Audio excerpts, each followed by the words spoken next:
기도하시겠습니다. 아버지 하나님 감사합니다. 오늘 이 시간 오직 예수 그리스도께서만 주인공 되시고 오직 예수 그리스도께서만 영광을 독차지하시는 시간이 되시길 바랍니다. 우리의 의의가 십자가에 못 박히고 오직 주의 부활의 능력이 이곳에 임하게 하시고 성령님 초대합니다. 우리 마음에 가득히 임재하여 주십시오. 오늘 우리 연애와 결혼에 대해서 배웁니다. 연애와 결혼, 특히 결혼에서 얼마나 신비로운 복음의 비밀이 숨겨져 있는지, 우리가 그 길을 따라갈 수밖에 없는지 주께서 오늘 우리의 귀가 즐거운 시간이 아니라 마음과 영혼이 쪼개지는 시간이 되게 하여 주시옵소서. 감사합니다. 오직 예수 그리스도, 나사렛 예수 그리스도 이름으로 기도드립니다. 아멘. 안녕하세요. 반갑습니다. 네. 여러분, 오늘은 크리스천 연애 결혼 이제 시리즈로 여러분들께서 쭉 듣고 계신 걸로 알고 있어요. 오늘은 이제 제 버전의 연애 결혼, 크리스천이라면 어떻게 연애와 결혼을 해야 되는가, 이런 것들을 나눠 보려고 합니다. 괜찮으세요? 네, 좋아요. 안 졸리시죠? 왜냐면 이게 자기 들숨 날숨을 자기가 먹어서 이산화탄소 때문에 이제 나중에는 1시간 정도 지나가면 졸려서 희날이 보여요. 그래서 여러분들 오늘 잘 오셨습니다. 오늘 크리스천에게 연애, 결혼 이런 것들을 말씀을 드릴 텐데 일단 결혼과 연애에 대한 정의부터 우리가 살펴보길 원합니다. 뭐라고요? 연애와 결혼. 우리는 기독교인이기 때문에 넌 크리스천과 우리들은 이제 제가 중간에 여러분께 설명해 드리겠지만 세계관이 달라요. 그죠? 세계관은 어렵게 생각하실 필요가 없고 한번 따라해 보실까요? 안경, 프레임 이론, 여러 가지가 있는데 그냥 가볍게 여러분들께서 안경이라고 생각하시면 된다. 세계관은 곧 안경이다. 그러면 여러분께서 어떤 안경을 쓰고 사느냐에 따라서 보는 게 달라지겠죠. 보는 게 달라지면 이해가 달라지겠죠. 이해가 달라지면 생각의 프로세스에서 그 생각에 도출되는 결론이 달라지겠죠. 그래서 옳고 그름의 기준이 달라지겠죠. 그러면 내가 생각한 대로 사람들은 행동한단 말이에요. 뭐라고요? 생각한 대로 행동합니다. 여러분들이 여기 왜 계실까요? 여기에 참여하는 게 맞다는 생각 때문에 여기 계신 거잖아요. 그런 것처럼 사람은 자기가 옳다고 생각하는 대로만 삽니다. 그게 사람이에요. 그래서 여러분께서 어떻게 세상을 인식하고 인지하느냐에 따라서 여러분들의 인생이 달라질 수 있다. 오케이? 괜찮으세요? 그래서 우리는 기독교인이기 때문에 기독교인의 안경을 쓰고 세상을 살아간다. 그렇기 때문에 여러분께서 연애와 결혼할 때는 연애와 결혼의 주인공이 누구죠? 연애와 주인공이 누굴까요? 예, 맞습니다. 근데 우리가 머리로 예수님이라고 얘기하는 정답은 아는데 이게 왜 예수님이 정답인지를 거기까지는 잘 모를 수가 있거든요. 그러면 우리가 이렇게 생각할 수 있어요. 아니, 연애와 결혼의 주체는 난데 왜 이게 예수님이 주인공이라고 하시는 거지? 라고 생각하실 수 있겠지만 여러분께서 찬양 같은 거 하실 때 이런 노래 가사가 있지 않습니까? 내 영혼을 주님께 드립니다. 이런 내용이 있죠. C.S. 루이스라고 하는 기독교 변증가는 뭐라고 했냐면 우리가 예수 그리스도를 믿는다는 거 뭐냐면 내 자아를 주님께 양도한다라는 말을 했습니다. 뭐라고요? 양도한다. 그러면 내 핸드폰을 양도하는 게 아니고 여러분들이 할부로 열심히 갖고 있는 자동차를 누구에게 양도하는 게 아니고 내 각막만 양도하는 게 아니고 내 육체, 영혼을 주님께 양도한다. 내어드린다는 거예요. 이해가 되십니까? 그게 이제 원래 기독교적 용어가 있는데 모태신앙이건 안 모태신앙이건 여러분들께서는 기독교 용어를 많이 들었기 때문에 이 용어가 본래 어떤 의미인지 퇴색되거나 변질될 가능성이 큽니다. 그래서 일부러 여러분이 20대 30대 청년들이 잘 소화할 수 있을 버전의 단어로 제가 치환해서 말씀을 드리는 거예요. 내 자아를 뭐 한다고요? 양도했다는 거예요. 여러분, 그러면 내 자아를 주께 양도했습니다. 그러면 연애할 때는 이 양도한 걸 잠깐 다시 빌려서 내 걸 가져와서 내가 연애를 할까요? 결혼 준비하고 결혼하고 살 때는 여기에서 주인공은 내 자아가 다시 돼야 되니까 예수님께 다시 그 양도했던 내가 자아를 내어드렸다고 하는데 다시 챙겨서 여기서 연애하고 또 예수님 잘 썼습니다 하고 다시 양도하고, 이런 부분은 아니라는 거죠. 이해가 되시죠? 그래서 우리는 예수님께 내 자아를 양도했다. 그 말은 뭐냐? 내 영혼, 그리고 나의 생활과 신앙, 월, 화, 수, 목, 금, 토요일, 주일, 이 모든 부분을 주님이 왕이 되시라고 결단하고 그런 삶을 사는 사람들이라는 겁니다. 이해가 되시죠? 그래서 우리가 생각하는 연애와 결혼에 대한 정의는 넌 크리스천이 생각하는 연애와 결혼과 전혀 다를 수밖에 없다는 복음적 논리가 귀결이 된다, 이 말입니다. 이해가 되시죠? 괜찮으세요?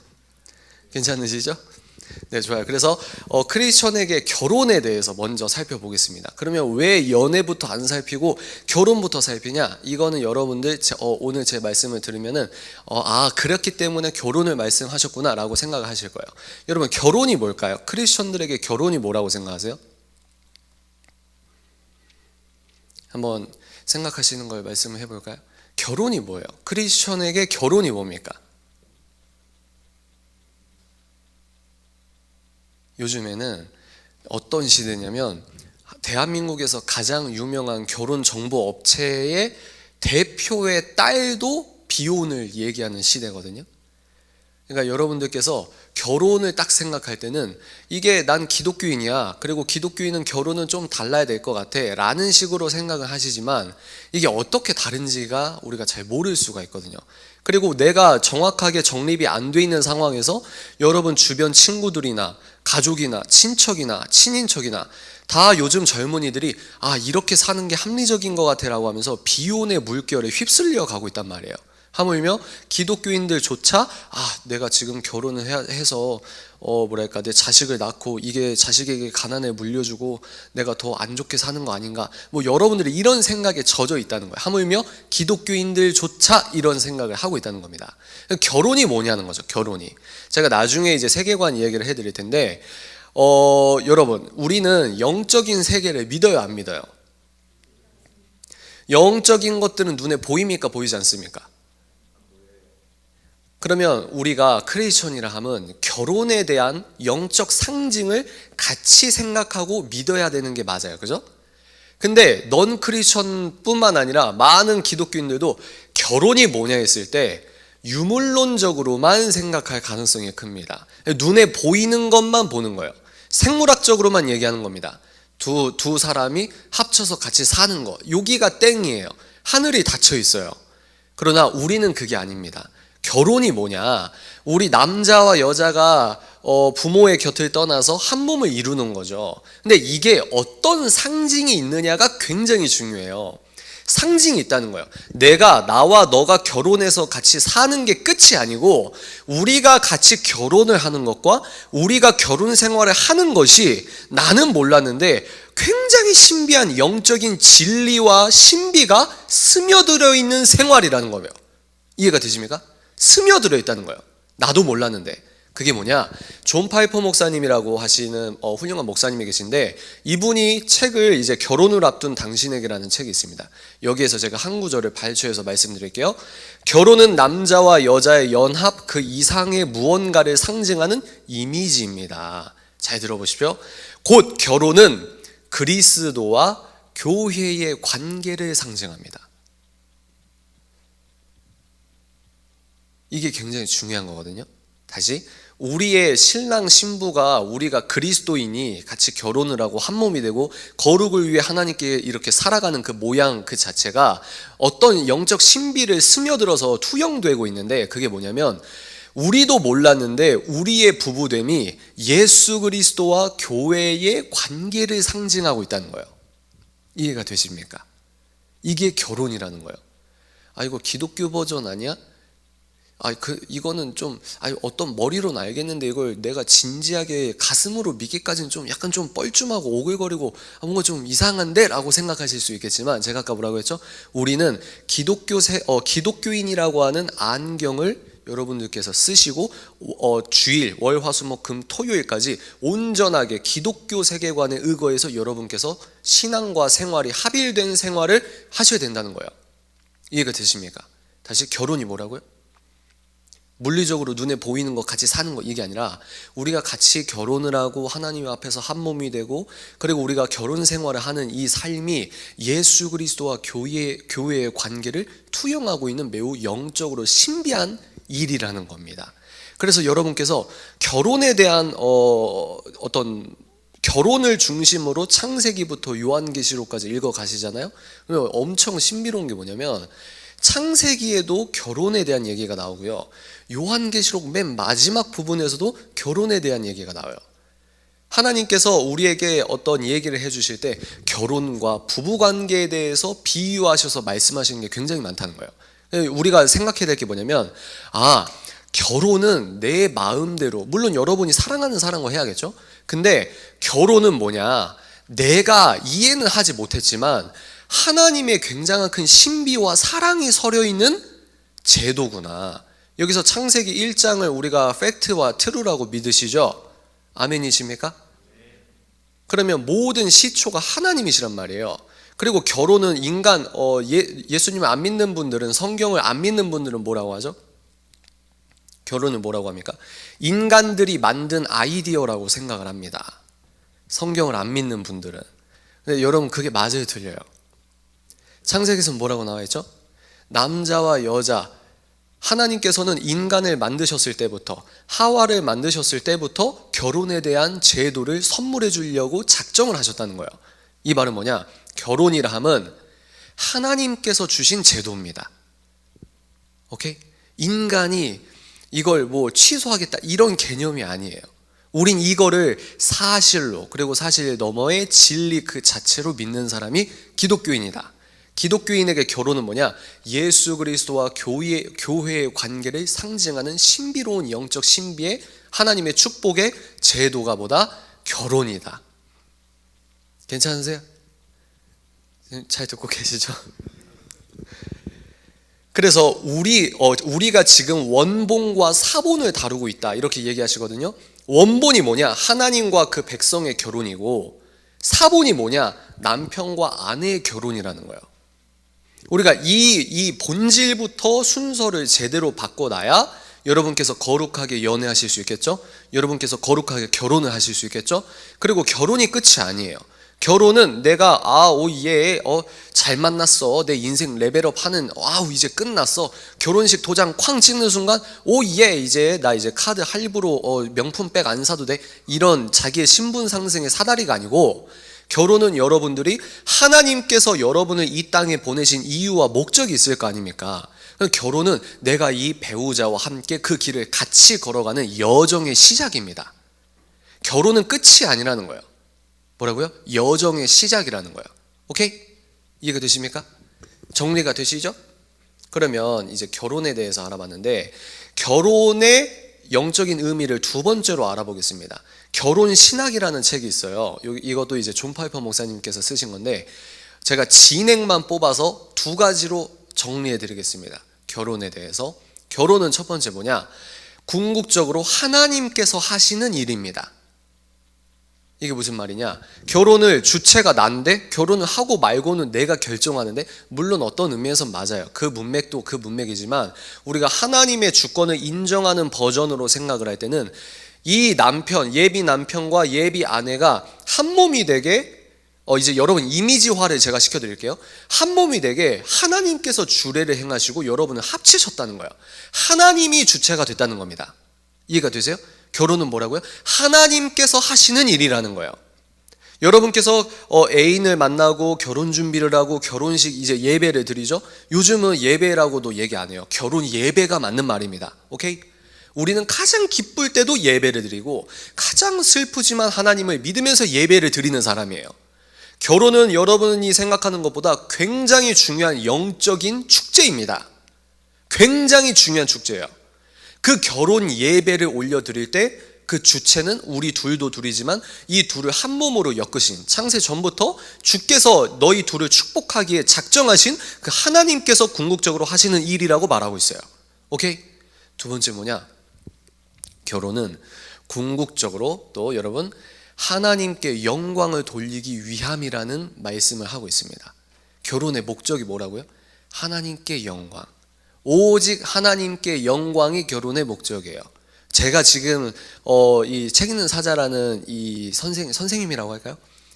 뭐라고 할까? 작가라고 할까요? 아저씨라고 할까요? 어떻게 할까요? 제가 여러분께 지금 이제 시작해서 한 15분 정도 얘기를 했는데, 제가 지금 하고 있는 일이 뭔지 아시겠어요?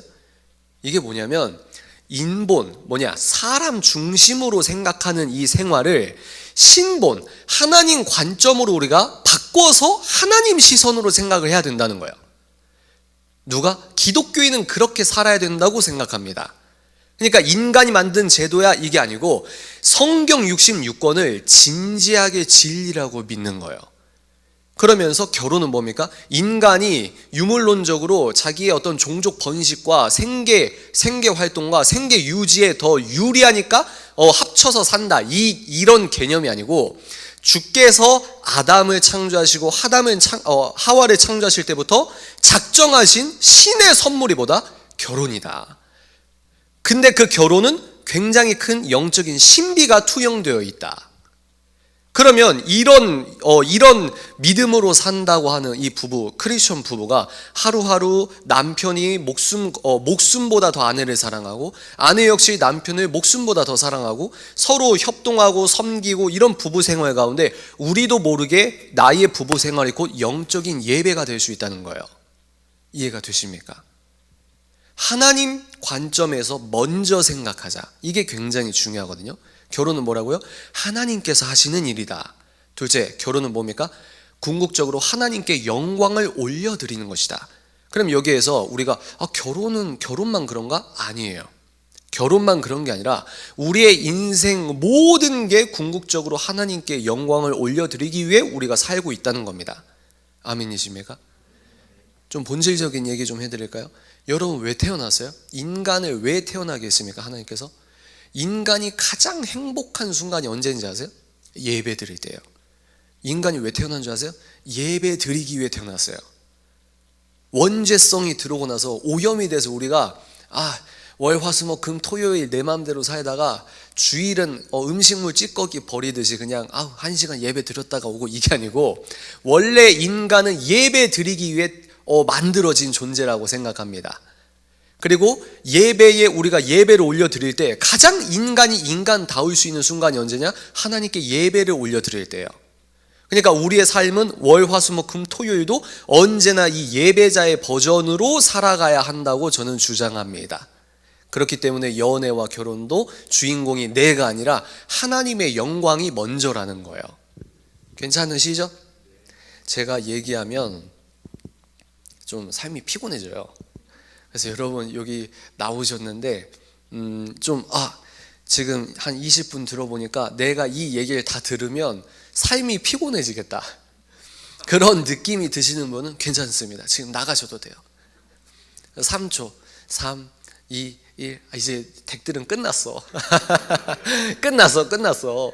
자, 그러면 이제 결혼에 대해서 우리가 알아봤기 때문에 연애에 대해서 알아봅시다. 제가 왜 결혼과 연애에 대해서 이렇게 얘기를 해드리냐면, 지금은요 여러분, 연애와 결혼이 뜯어진 상태예요.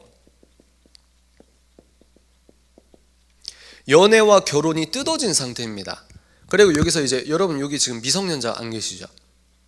안 계세요? 오케이.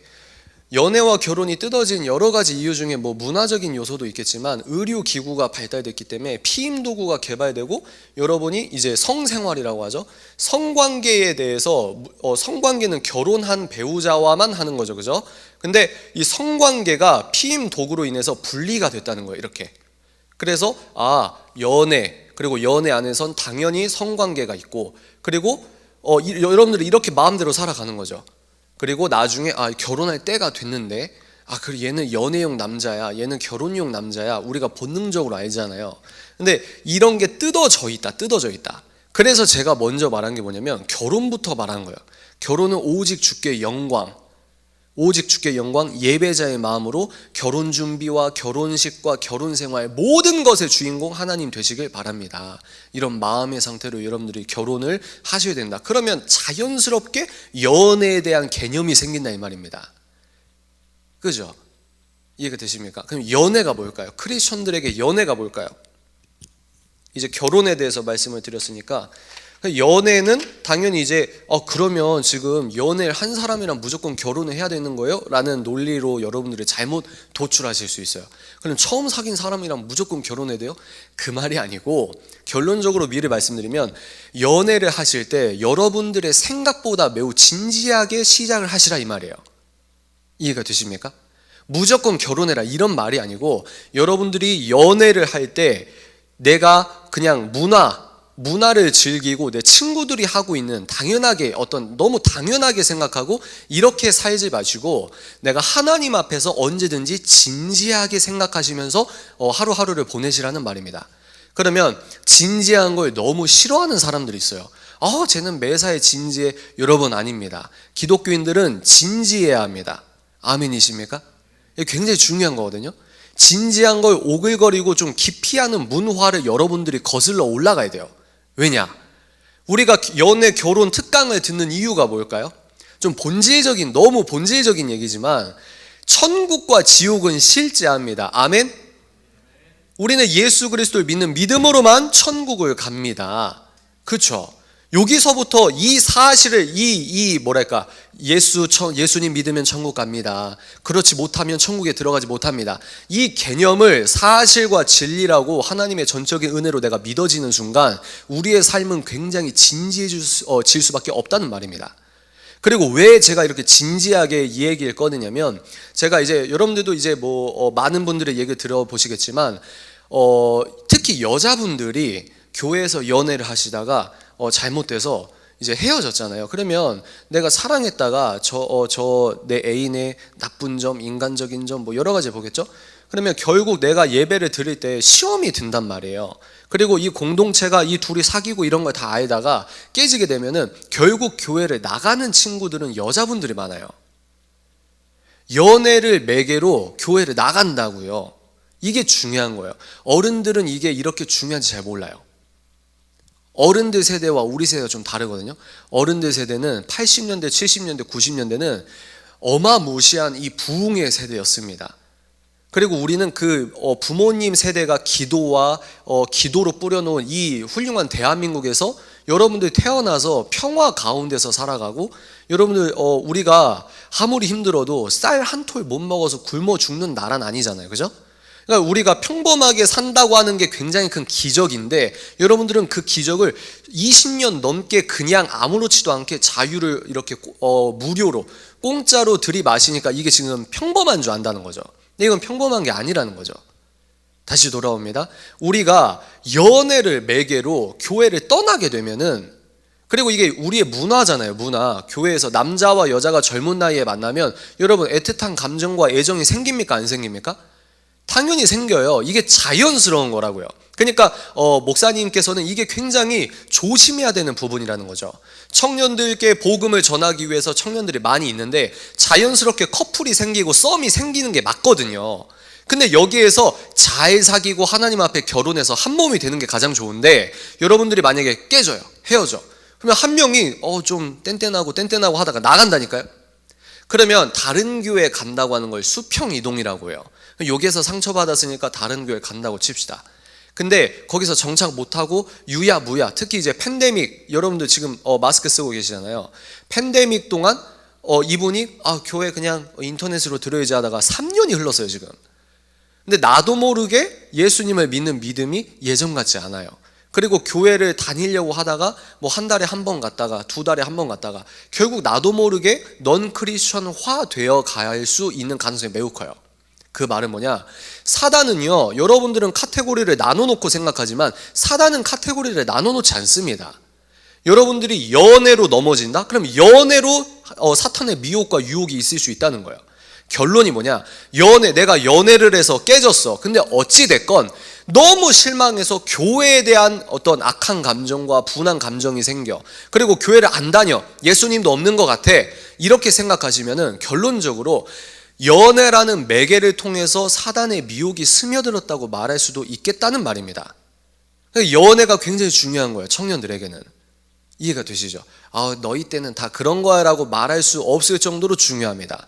영혼이 상처를 받잖아요. 그리고 그 상처로 예수님께 무릎 꿇고 내 고통의 문제 가운데 예수님과 더 가까워지면 좋을 텐데, 이 고통의 문제 앞에 그냥 그냥 다 싫어 없는 것 같아. 이거는 말이 안 돼. 예수 믿는 사람이 저렇게 사귄다고? 말이 안 돼. 이 사람의 인격적 결함과 하나님의 이 존재하심을 같이 생각하는 거예요. 이해가 되시죠? 그래서 여러분들이 시험이 들고 떠난다고 하면 연애 역시 굉장히 중요한 우리가 지켜야 할 하나님의 어떤 성역 중에 하나라고 할까요? 저는 그렇게 생각을 하거든요. 그래서 젊은이들의 연애와 결혼이 그토록 중요하다, 저는 이렇게 말씀을 드립니다.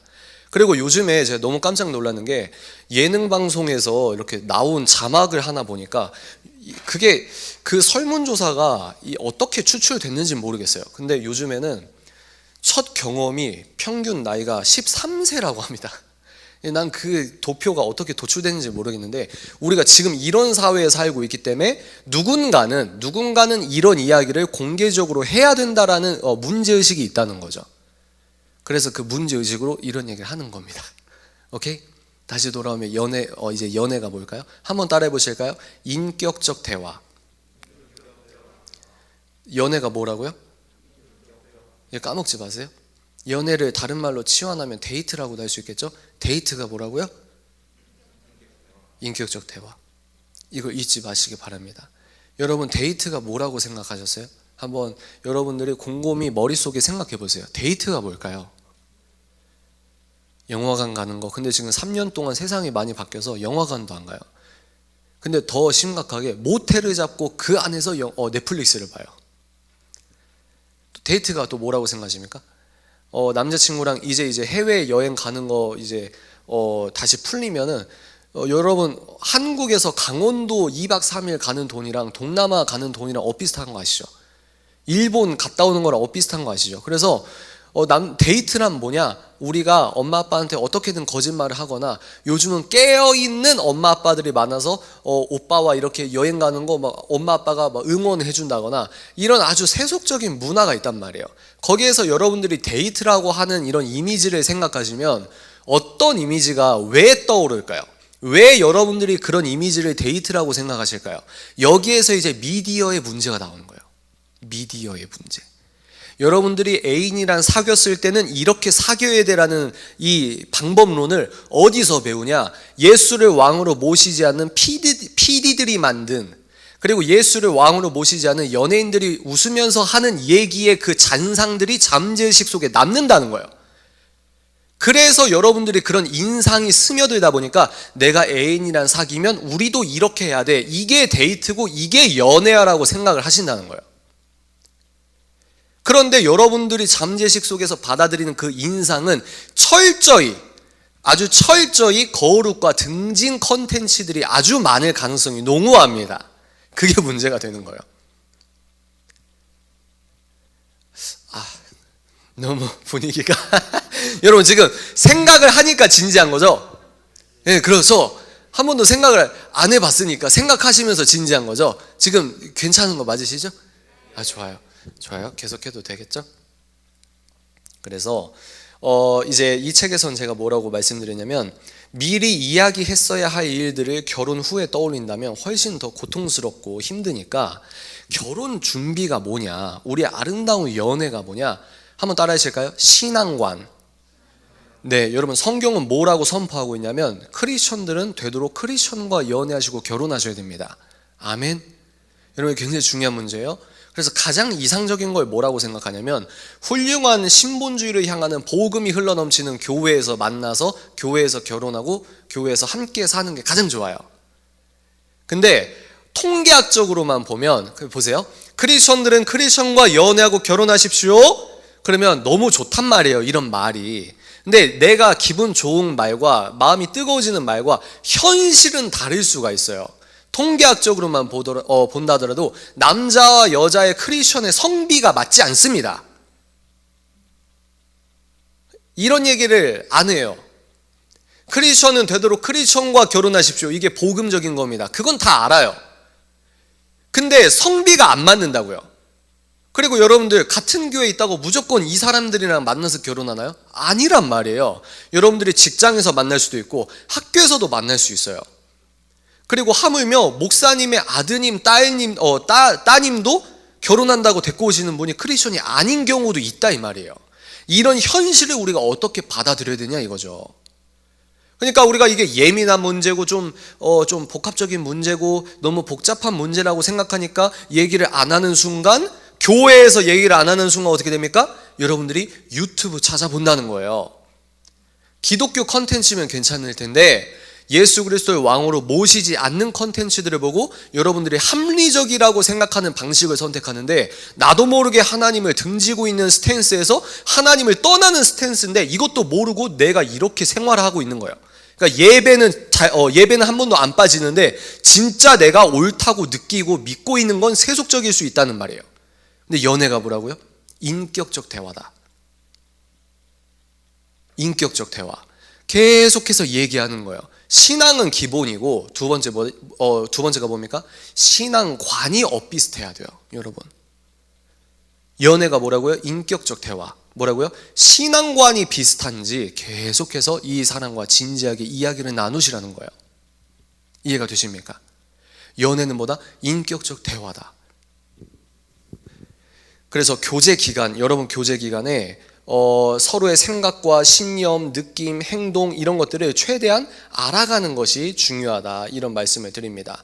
그러면 제가 이제 여러분이 크리스천과 만나는 것들을 제가 말씀을 드렸고, 근데 우리가 성비가 맞지 않다, 이런 아주 구체적인 문제는 제가 여러분들이 아주 핵심적으로 궁금해하는 내용을 추려서 이제 글로 썼거든요.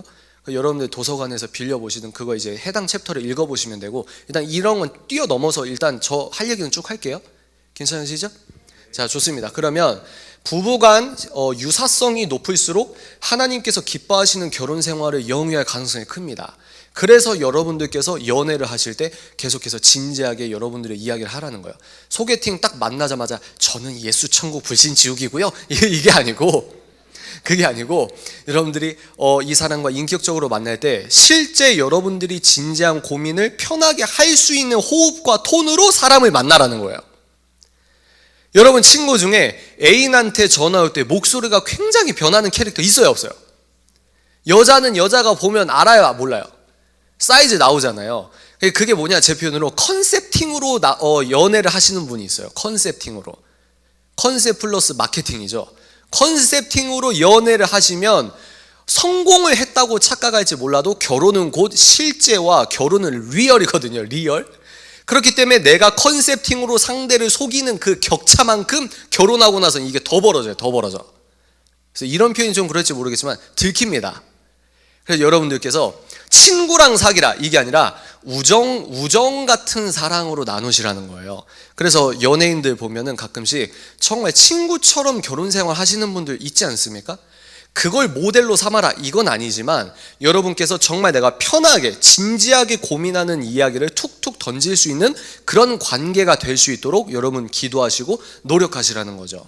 어떤 남자분께서 강연을 끝나고 이제 오셔가지고 하셨던 말씀이 뭐냐면, 자기가 넌 크리스천에서 크리스천 된 지 별로 안 됐는데 이제 내가 들어보니 내가 예전에 너무 당연하게 누렸던 게 죄라는 걸 깨닫게 됐다. 근데 이 내 여자친구가 넌 크리스천이다.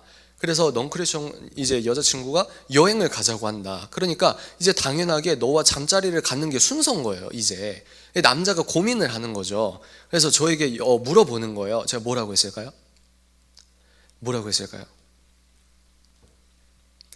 그렇게 고민하는 이 내용을 여자친구에게 말해보세요. 그러니까 우리는 항상 자존심 싸움, 내가 이렇게 하면 뭐 이상하게 보지 않을까?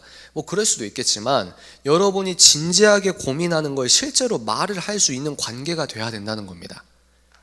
그래서 진지하게 말을 했는데 못 받아들이면 그 뒤에는 그 커플이 알아서 하는 거고, 근데 이 내가 솔직하게 갈등하고 고민하는 신앙적 고민을, 내 고민을 실제로 말을 할 수 있는 관계가 중요하다는 거예요.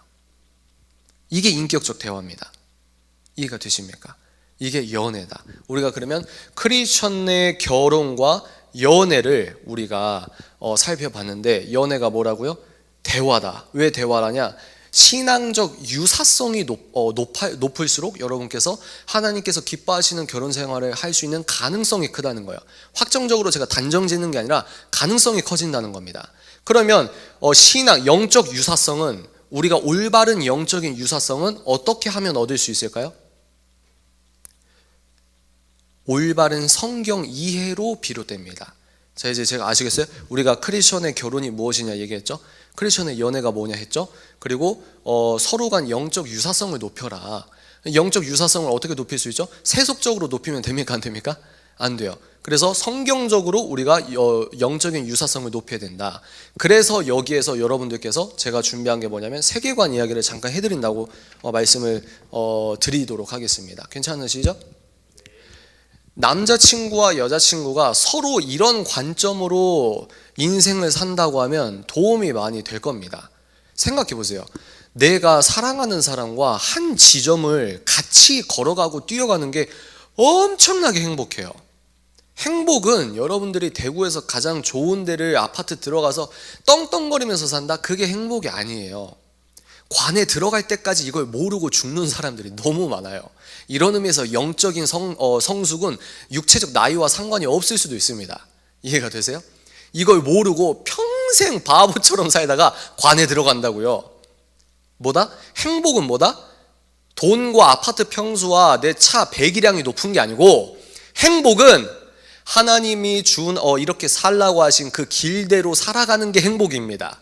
아멘이십니까? 자, 기독교인이란 무엇일까요? 제가 이걸 많이 했기 때문에 아시는 분들이 있을 텐데 한번 따라해볼까요? 유신론자. 우리는 신이 있다고 믿어요. 근데 그 신은 우리는 인격신이라고 말합니다. 하나님께서는 인격신이세요. 자, 인본주의가 뭡니까? 인본주의가 뭐예요?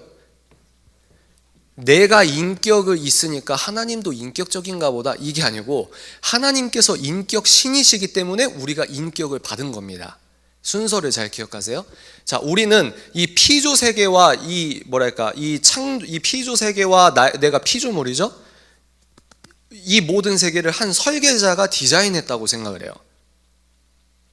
그걸 우리는 신이라고 말합니다. 근데 우리는, 기독교는 뭐라고 합니까? 그 신이 인격신이에요. 이게 굉장히 중요한 단어입니다. 오케이? 두 번째, 한번 따라해 보실까요? 유일신론자. 기독교인에 대한 사회적 용어로 치환해서 설명을 하는 겁니다. 기독교인이 뭐냐? 여러분들은 왜 이렇게 지금 시간 아까운데 여기 앉아 계십니까? 왜 교회 다녀요? 뭘 믿어요? 왜 믿어요? 우리는 유일신론자라는 거예요. 하나님은 한 분이십니다. 성삼위 하나님 한 분만이 유일하신 신이십니다. 믿으십니까? 여러분들, 내가 하나님 잘 안 느껴질 때 자기 가슴에 손 한번 대보세요. 그럼 콩닥콩닥 심장이 뛰죠. 이 심장이 뛰는 힘의 물리력의 근원을 하나님께서 아직도 공급하셨다는 거예요. 의과학이 아무리 발전한다 하더라도 여러분, 내 심장이 이렇게 쿵쾅쿵쾅 뛰는 물리력의 근원을 아직도 인간이 몰라요. 이게 중요한 거예요. 자, 두 번째 뭐다? 우리는 성삼위 하나님께서만 참신이라고 믿는 유일신론자입니다. 세 번째, 한번 따라해볼까요? 종말론자. 뭐냐? 이게 뭐냐? 우리는 끝이 있다고 믿는 사람이에요. 왜죠? 성삼위 하나님께서 어디에 자신을 계시하셨습니까? 특별 계시라고 하는데 66권 성경이죠? 여러분 믿으시죠? 66권 성경은 하나님께서 쓰신 책입니다. 하나님께서 쓰셨어요. 그래서 하나님의 감동으로 쓰여졌다, 이런 말이 있거든요. 근데 그걸 달리 표현하면 어떻게 표현할 수 있냐면 하나님의 숨결이 스며든 책입니다. 그래서 극작가적으로 여러분께 표현해드리면 성경은 뭡니까? 하나님께서 인간을 연필 삼아서 쓰신 책이 성경입니다. 그러니까 원 저자가 신이기 때문에 성경책은 권위가 달라요. 아무리 인간이 엄지척을 했던 소설, 엄청난 대문학 작품이 있다 하더라도 그건 인간이 원 저자입니다. 근데 성경은 뭡니까? 하나님의 숨결이 스며든 하나님이 쓰신 책이에요. 아멘이십니까? 그렇기 때문에 우리는 66권 성경을 내 목숨보다 중요하다고 선포하고 내 목숨보다 중요하다고 생각하는 사람들이 크리스천이라고 하는 말입니다. 그러면 66권 성경이 있는데요, 여기에서 끝에 요한계시록이라고 하는 챕터가 있는데, 여기에서 이제 여러분들 요한계시록은 목사님의 지도 아래 읽으십시오. 그러나 우리가 메타 내러티브, 거대한 서사만 보도록 하겠습니다. 요한계시록은 끝이 있다는 거예요. 세상에 끝이 있는데 누가 어떻게 끝이 납니까, 여러분? 예수님께서 다시 오신다는 거예요. 아멘이십니까? 아멘이세요? 동화가 아니에요. 우린 이걸 판타지가 아니라 사실로 믿는 사람들이라는 겁니다. 그러면 연애결혼 멘토링 들으러 왔는데 왜 이런 얘기를 해요? 그 이분법을 깨야 연애결혼이 잘 된다고요. 이해가 되세요? 세 번째 뭐라고요? 우리는 이 요한계시록에서 세상이 어떻게 끝날 거라는 게 나와 있다. 그 말은 뭐냐? 예수님께서 세상을 심판하시는데, 심판이란 단어가 내가 불쾌하고 놀랬고 너무 짜증난다? 피조물의 감정과 성경의 진리는 상관이 없습니다.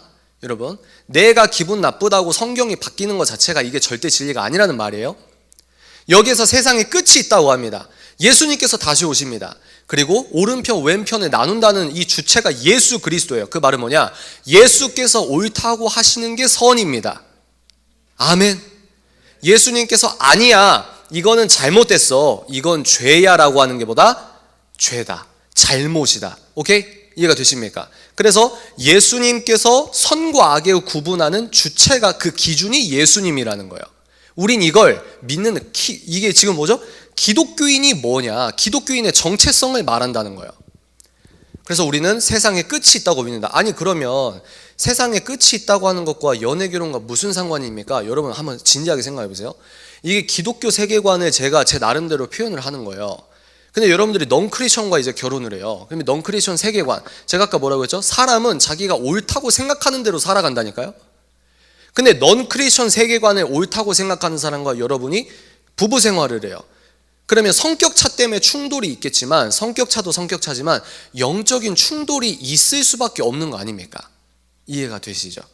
다시 종말론, 그러니까 세상에 끝이 있고 예수님께서 다시 오시고 예수님께서 옳다고 하는 게 선이고 아니라고 하는 건 죄야, 이런 개념을 진지하게 믿고 있는 사람의 도덕 관점과 윤리 관점과 결혼의 기준과 제가 이제 나중에 그 다음에 바로 말씀드리겠지만, 인간의 삶과 이 세상은 시간 곱하기 우연일 뿐이다라고 주장하는 사람들의 도덕관념과 윤리 기준은 같을 수가 없다는 거예요. 우리는 종말론자다, 기독교인은 종말론자다. 마지막이 뭐냐면, 아까 제가 뭐라고 했죠? 모든 중심이 예수 그리스도예요. 아멘이십니까? 그래서 우리는 세상 사람들이 말하는 절대주의자들입니다. 이게 뭐냐? 기독교인들은 배타적이야 이런 말을 하잖아요. 그러니까 우린 뭘 믿냐면, 예수님 밖에 구원의 길이 없어요. 믿으십니까? 다시, 예수님으로만 구원받을 수 있습니다. 아멘. 그걸 믿는 거예요. 이게 타협이 안 돼요.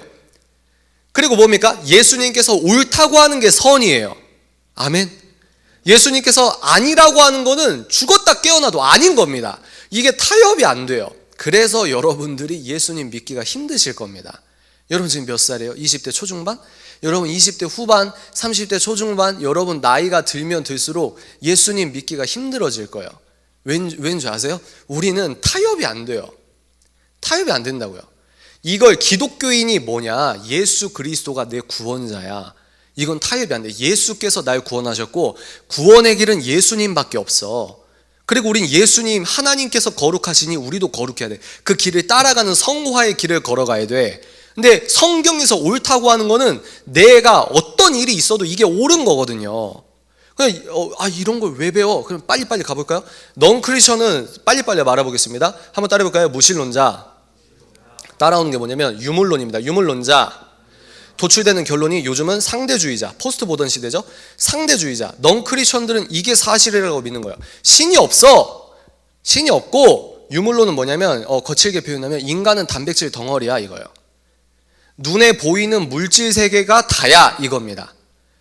인간이 소중하다고 말하는 가치는 너희들의 뉴런의 전기 신호의 반응일 뿐이야, 이렇게 얘기하는 거예요. 이게 유물론입니다. 눈에 보이는 게 다인 거예요. 우주, 이 눈에 보이는 시공간이 다예요. 끝이에요. 닫힌 세계예요. 이게 다예요. 인간은 이 우주의 기계 부품 중에 하나라는 겁니다. 그러니까 이런 관점으로 사니까 결혼은 진화론적으로 두 사람이 더 생계가 유리하게, 종족 번식이 유리하게, 그러니까 둘이 함께 살아서 재산 증식하는데 유리한 게 결혼이다, 이런 식으로 얘기를 한다는 거예요. 근데 제 말은 뭐냐? 성경을 안 믿으면 여러분들이 어떻게 믿든 상관 안 해요. 여러분 알아서 하시면 돼요. 근데 제 얘기는 성경이 옳다고 하면 성경 66권이 진리라고 믿으면 주일에 1시간 예배드리고 마음대로 사는 게 아니고 내 전 인격이 바뀌어야 된다는 거예요. 제 얘기는 성경에서 말씀하시는 말씀대로 사는 게 옳다고 그 길을 걸어가야 된다는 거예요. 제 주장이 아니라 성경의 진리와 복음의 논리라고 생각합니다. 이해가 되세요? 근데 문제가 뭐냐면 내가 머리로는 알아요. 저 아저씨가 뭐라고 하는지 머리로는 알아요.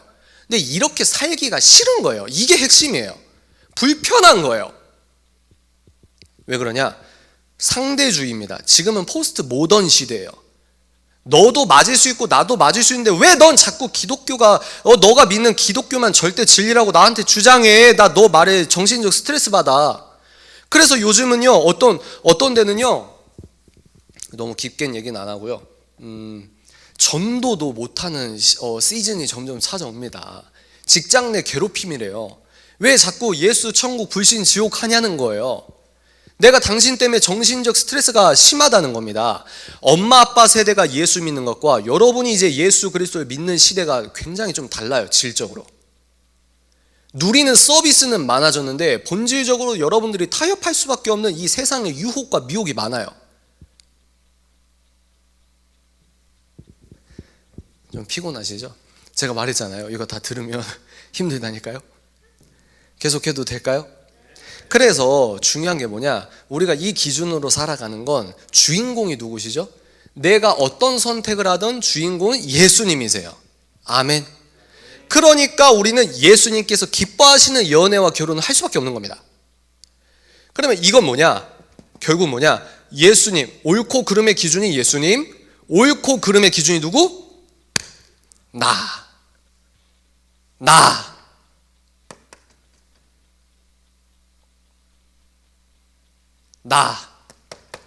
그래서 여러분 이제 사랑을 얘기해 볼까요? 이게 아니 왜 연애 결혼에 이게 무슨 상관이야 했는데 자 보세요.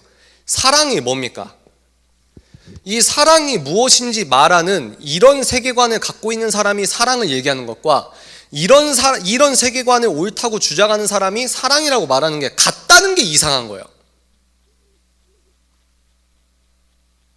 그러니까 이런 세계관에 두 사람이 만약에 만나서 연애를 한다? 말이 인격적 대화가 된다는 게 거짓말 아닙니까? 그렇게 생각 안 하세요? 내가 마음이 쿵닥쿵닥 알바에서 만났는데 좀 괜찮은 것 같아. 썸 때 막 심장이 엄청 뛰어. 옛날에는 BPM 62였는데 지금은 127이야. 얘를 진짜 더 사랑하는 것 같아. 이런 거 있잖아요.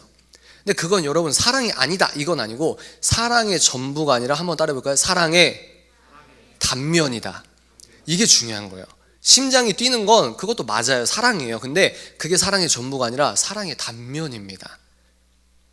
하나 예를 들어볼까요? 사랑이 뭐라고 생각하십니까 여러분? 사랑은 한마디로 얘기하자면 한번 때려보실까요? 약속. 사랑은 약속이에요. 그리고 사랑의 본 출처는 하나님이십니다.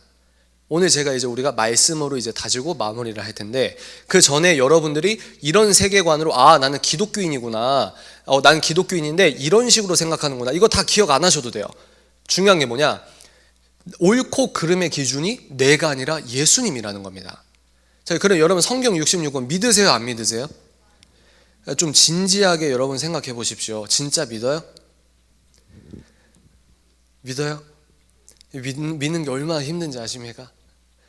그러면 성경 66권을 진리라고 믿는다는 거 뭐냐? 너무 우리가 여기서 너무 힘든 거거든요. 한번 따라해 보실까요? 이건 따라하지 마세요. 너무 부담될 거예요. 예수님을 믿고 성경 66권을 진리라고 믿는 건 뭐냐면 우리는요 이 사람들은 아니야 그런 건 없어라고 주장하는데 우리는 예수에 사로잡힌 인생은 반드시 생기는 개념이 있어요. 그게 중요합니다. 뭘까요? 거룩과 음란의 개념이 생깁니다. 기독교인들은 성경 66권을 진리라고 체득을 하죠. 그러면 개념이 생겨요. 기준이 생겨요. 뭐냐면 이건 거룩한 거야. 그리고 이건 음란한 거야. 제가 뭐라고 했죠? 너희들은 음란을 떠나라. 음란을 피해라. 그러니까 연애할 때 방법론이 다를 수밖에 없다 이 말이에요. 그러니까 이거를 안 믿는 사람들은 이게 왜 음란이야? 이게 왜 거룩이야? 이 개념이 없다니까요. 이건 도덕이지. 야, 실정법적으로 간통죄 폐지되는데 무슨 소리 하는 거야? 이런다니까요. 근데 우리는 이 실정법과 헌법도 중요합니다. 근데 뭐요? 생명의 성령의 법. 아멘. 생명의 성령의 법, 예수께서 옳다고 하는 그대로 살려고 노력을 하는 사람이에요. 근데 성경에서는 선포하고 있습니다. 어떻게 선포할까요? 어떻게 선포합니까? 거룩과 음란이라는 게 있다. 거룩과 음란. 하나님께서 거룩하시니 우리도 거룩하게 살아야 된다. 그러니까 내가 혼자 방 안에서 스마트폰 보는 생활과 내가 연애를 하는 생활과 이게 다 거룩의 연장으로 돼야 되는데 이게 힘든 거예요. 왜? 음란의 컨텐츠가 쓰나미처럼 빨려들어 여러분들 동공 속으로 들어가거든요. 목사님 설교 1시간 넘어가면 시험 듭니다. 엉덩이 들썩들썩 합니다. 목사님 왜 이렇게 오늘 은혜 받으셨나? 목사님 은혜 받는 걸 싫어하는 거예요. 설교가 요즘은 40분 넘어가면 목사님 그 다음 프로그램이 어쨌는데 저쨌는데, 여러분 넷플릭스 볼 때 1시간 2시간 9화짜리 한 번에 몰아봐요, 안 봐요? 여러분 사탄의 실제를 믿습니까? 어떤 조폭이 저 따라다니면서 죽인다고 칼 갈고 있다고 생각해보세요. 제가 제정신이 될까요? 우린 눈에 보이는 세계를 믿습니까? 눈에 보이는 것 너머에 영적인 게 있다고 믿죠. 사단이 실제한다고요. 사단은 여러분들의 영적인 목덜미만 보고 있다고요. 영원한 죽음에 이르게 한다고요. 사단이 실제한다는 거예요. 제가 아까 뭐라고 했죠? 우리는 이건 연애야, 이건 결혼이야, 이건 취미야, 이건 습관이야, 이건 특기야, 이거는 전공이야. 우리는 카테고리에 나눠놓는데 사단은 카테고리에 나눠놓고 공격하지 않아요. 연애로 음란 집어넣는 겁니다. 가랑비에 옷 젖듯이. 나는 여러분 에베소서 6장의 성령의 전신 갑주가 중요합니다. 근데 디테일하게 한 번 더 갈까요? 사단도 지적인 능력이 있어요. 예수 보혈이 아니면 우리는 사단에게 100점 100패입니다. 예수 보혈과 성령 충만으로 사단을 이길 수 있는 거예요. 아멘이십니까? 여러분 사단이 바보예요? 여러분들이 인식하고 방패를 앞에 들고 있는데 사단이 방패 들고 있는데 칼 찌릅니까? 사단은 바보가 아니에요. 여러분들이 거룩하다고 예배 드리고 저 밖에 나가서 카카오톡 하는 순간 세계관, 아까 뭐라고 했죠? 카카오톡 스마트폰 여는 순간 기독교 세계관 안경 벗고 세속적, 인본주의적 안경 쓰고 연인과 카톡을 합니다.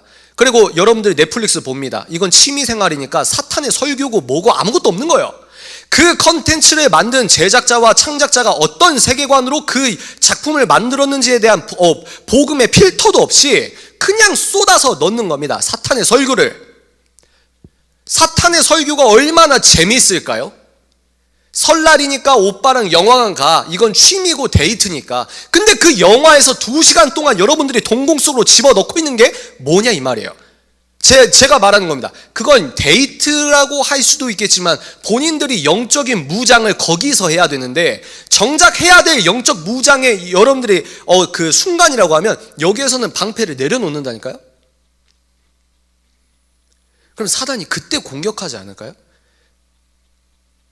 스크루테이프의 편지라고 하는 기독교 고전으로 불리는 C.S. 루이스의 책이 있거든요. 전지적 사탄 관점에서 쓴 책이에요. 사탄은 바보가 아니에요. 여러분들이 영적 무장을 다 풀어놨을 때 공격하는 게 사단 아닐까요? 너무 당연한 거 아닙니까? 상식 아닙니까? 근데 우리는 연애와 결혼은 샤방샤방한 거 이렇게 생각한다는 거예요. 그러면 그런 샤방샤방한 버전에서의 어떤 강연도 필요하다고 생각합니다. 근데 저 같은 캐릭터도 필요하다고 저는 느끼고 있는 거예요. 이해가 되십니까? 누구는 이런 얘기를 해야 된다는 거예요.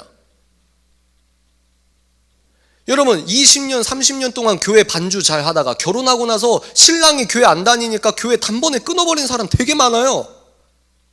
그럼 뭘 믿었냐는 거예요. 왜 믿었냐는 거예요. 여러분 무엇을 믿습니까? 왜 여기 나와서 여기 앉아 계세요? 왜 나와 계세요? 뭘 믿어요? 왜 믿어요? 왜 기독교의 신이 참 신입니까?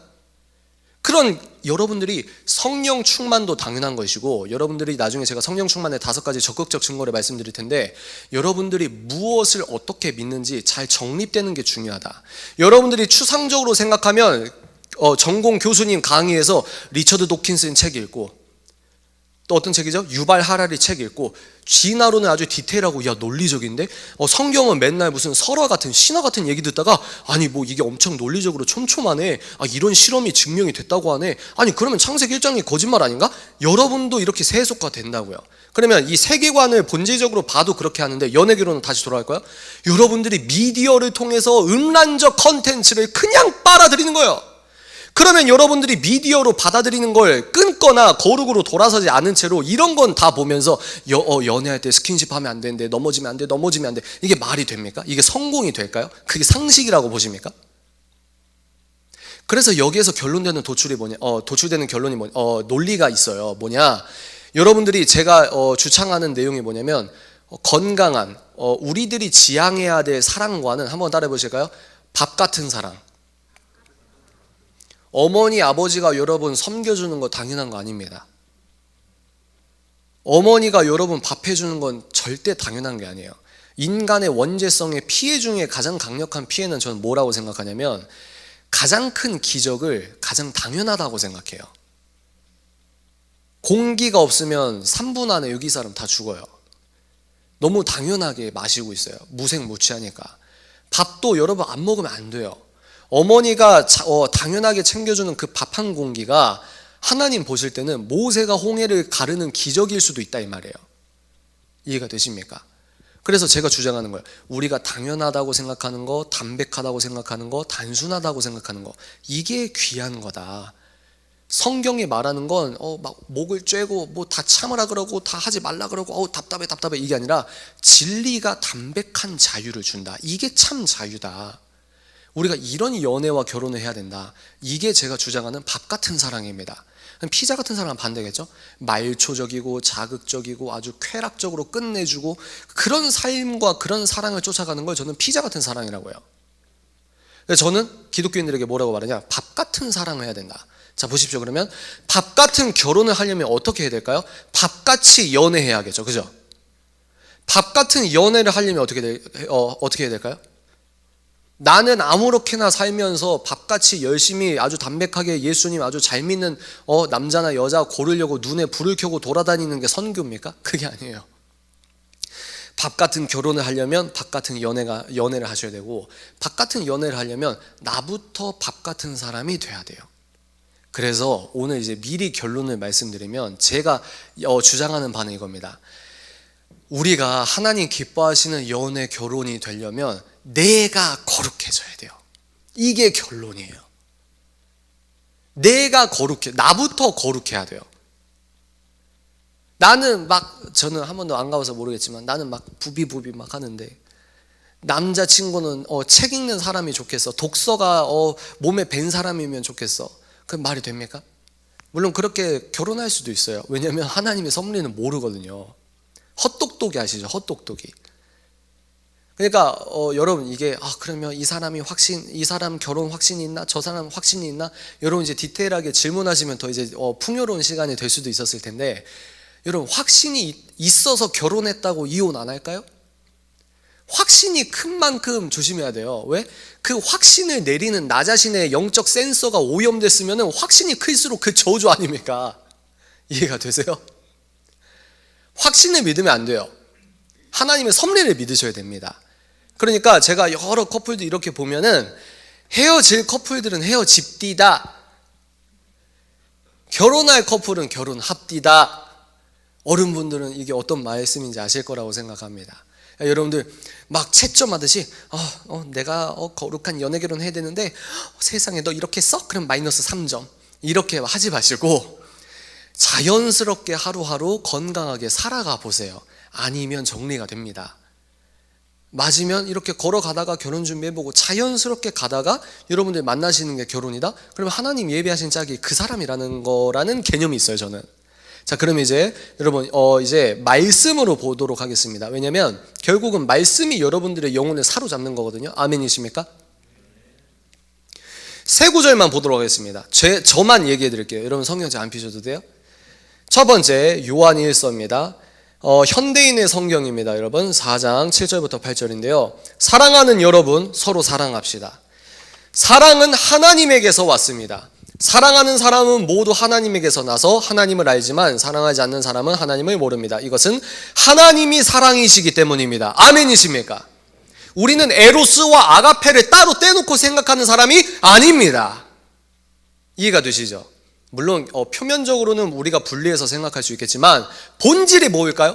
우리는 사랑, 내가 연애 버전 사랑이 따로 있고 종교적 사랑이 따로 있고, 이게 거짓말이라고요. 왜? 사랑이라는 원 출처가 창세기 1장 1절을 팩트와 트루라고 믿는 게 뭐냐면 우리의 모든 감정의 원 출처와 저작권이 하나님에게 있다는 겁니다. 믿으십니까? 이게 이상한 소리 하는 거예요? 그게 아니라는 거예요. 여러분들이 갖고 있는 이분법을 깨셔야 됩니다. 대학교 버전 따로, 교회 버전 따로가 아니라 66권을 진짜 믿는다. 이게 엄청난 변화예요. 엄청난 변화. 뭐라고요? 사랑은 하나님이세요. 믿으십니까? 하나님이 사랑이십니다. 사랑이 하나님입니다. 그래서 기독교인의 부부 생활은 하나님께 영광 올려드리는 영적인 유기성이 이어지는 거예요.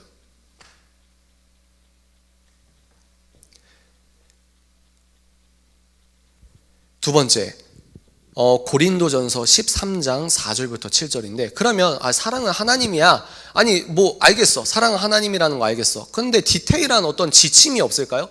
어떻게 연애하라는 거예요? 어떻게 결혼생활 하라는 거예요? 사랑이 하나님이라는 건 아멘 믿어요. 근데 어떻게 해야 되냐고요? 하우의 문제가 나와요. 성경에서는 하우에 대한 말씀도 선포하고 있습니다. 너희들이 어떻게 사랑을 해야 되냐? 한번 들어보세요. 사랑은 오래 참고 친절하며 질투하지 않고 자랑하지 않으며 잘난 체하지 않습니다. 자, 애인 떠오르시는 분 있으세요? 계속 해볼까요? 사랑은 버릇없이 행동하지 않고, 이게 뭐냐? 무례한 사람들은 복음적 사랑이 아니에요. 이기적이거나 성내지 않으며 악한 것을 생각하지 않습니다. 사랑은 불의를 기뻐하지 않고, 요즘은 예수님께서 아니라고 하는 것도 야, 얘 상처받으니까 왜 너 정죄해 하면서 사탄도 끌어안고 중보기도 하는 기독교인이 많아요. 근데 사랑이 뭐냐? 불의를 보고 기뻐하지 않고 경건한 거룩한 의분을 품는 게 사랑입니다. 믿으십니까? 사람을 미워할 필요는 없어요. 우린 사람을 미워하지 않아요. 왜? 우리의 적은 혈과 육이 아니라 영, 사단이기 때문입니다. 믿으십니까? 계속할게요. 사랑은 불의를 기뻐하지 않고 진리와 함께 기뻐합니다. 사랑은 모든 것을 참으며 모든 것을 믿으며 모든 것을 바라고 모든 것을 견딥니다. 여기에서 중복된 표현이 있어요. 한 3번 정도 나오거든요. 중복된 표현 뭐라고 생각하세요? 네? 모든 것. 또 모든 것을 어떻게 한다고요? 참는다, 견딘다, 이런 개념이 자주 나오죠. 여러분, 연애할 때 뭘 우리가 하나님의 사랑을 닮아갈 때 여러분들이 뭘 어떻게 해야 될까요? 다른 거 친절해야 된다, 또 뭘까요? 무례히 행치 안 한다, 잘난치 안 한다, 이런 것도 중요하지만 여러분이 지금 이 시대에 복음적 연애와 결혼하시려면 가장 힘든 게 뭐냐면 참아야 돼요. 여자분이 남자분을 참게 해야 돼요. 남자분이 여자분을 참게 해야 돼요. 남자분 스스로 자기가 참아야 돼요. 왜? 이미 혼전 순결을 이뤘는데요, 그거 어쩔 수 없어요. 내 역사 팩트니까. 근데 우리는 이 팩트만 믿는 게 아니라 보혈의 능력으로 내 죄가 눈보다 희게 씻겼다는 걸 진지하게 믿는 겁니다. 아멘이십니까? 그래서 세상 사람들이 조롱하지 않습니까? 야, 나 또 쟤네들은 회개하면 돼. 그 사람들의 손가락질에 여러분들이 의기소침할 필요가 없다는 거예요. 그건 그 사람들 세계관에서 우리를 놀리거나 모욕하거나, 그건 슬픈 일이지만 어쩔 수 없고, 예수의 보혈의 능력으로 여러분들은 이미 새 사람으로 거듭난 사람이라는 겁니다. 나의 죄를 하나님께서는 기억도 안 하신다는 거예요. 팩트긴 해요. 넘어졌어요. 근데 우리에겐 회개의 능력이 있다는 겁니다. 그래서 제가 뭐라고 말하냐, 100번 한 번도 안 넘어지는 것도 믿음이라고 생각합니다. 근데 그건 말이 안 돼요. 인간은 그런 존재가 아닙니다. 제가 뭐라고 하냐, 여러분들이 100번 넘어져도 예수의 이름으로, 예수님을 믿는 믿음으로 101번 다시 일어나는 뻔뻔함도 저는 믿음이라고 생각해요. 이해가 되십니까? 여러분들이 지금 너무나 음란한 세대에 살고 있습니다. 저도 대학생 때 책 읽는 사자 같은 아저씨가 있었더라면 얼마나 좋았을까라는 후회를 많이 해요. 무슨 말인지 이해가 되세요?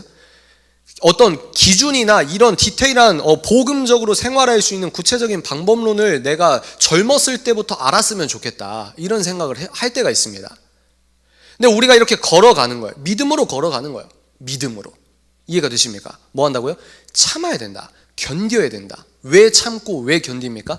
성경 66권을 하나님의 말씀으로 믿고 있기 때문에. 아멘이십니까? 그럼 여러분들이 이게 참는데 성공이 될까요? 안 될까요? 안 돼요. 해봤잖아요. 안 된다고요. 그래서 어떻게 해야 된다? 오직 은혜.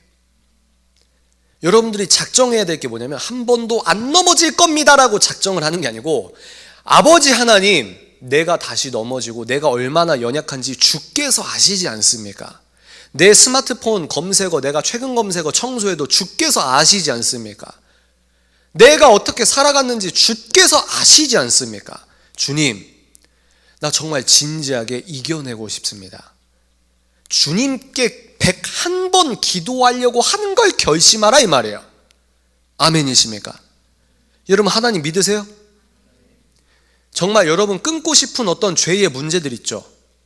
100번 넘게 싸워보세요. 한 30번 하다가 역시 이건 안 돼, 기독교는 뻥이야, 이런 좌절감에 속지 마시고 진짜 내 죄의 문제에 100번 넘게 싸워보시라고요. 하나님을 진짜 하나님께 결단의 기도를 드려보십시오. 하나님, 이거 책임져 주십시오. 책임져 주십시오. 은혜를 주십시오. 나는 죄를 이길 수 있는 능력이 없습니다. 죄를 이길 수 없습니다. 주께서 나를 아시지 않습니까? 성령님, 은혜 내려주십시오. 나를 주께서 인도하셔서 은혜로 죄를 뛰어넘게 하여 주십시오. 이게 믿음이라는 거죠. 믿으십니까? 우리의 연애는 달라야 돼요. 왜? 거룩해야 되니까. 연애가 거룩하려면 어떻게 되죠? 나부터 거룩해야 돼요. 우리가 자의적으로 거룩을 끌어낼 수 있습니까? 그게 거짓말이에요. 그게 이단입니다. 우리는 성령 충만을 구해야 됩니다. 제가 말씀드렸죠? 연애와 결혼을 잘하려면 어떻게 귀결된다? 나의 성령 충만이 정답이에요. 이해가 되십니까? 그래서 우린 뭐다? 사랑은 오래 참고 친절하다, 모든 걸 견딘다. 우리가 하나 하셔볼까요? 견뎌야 한다. 참아야 한다.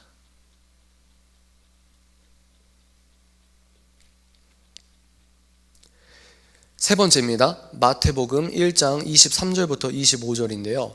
처녀가 임신하여 아들을 낳을 것이며 그의 이름을 임마누엘이라 부를 것이다. 임마누엘은 하나님께서 우리와 함께 계신다는 뜻이다. 요셉은 잠에서 깨어나 주님의 천사가 일러준 대로 마리아를 아내로 맞아들였다. 그러나 그는 마리아가 아들을 낳을 때까지 그녀와 잠자리를 같이 하지 않았다. 마리아가 아들을 낳자 요셉은 이름을 예수라 하였다. 우리가 어떤 롤 모델로 삼아야 될까요? 어떤 분들을 롤 모델로 삼아야 될까요? 물론 오직 예수 그리스도이십니다. 믿으십니까? 우리가 롤 모델로 삼는 좋은 커플이 한 커플이 나와요.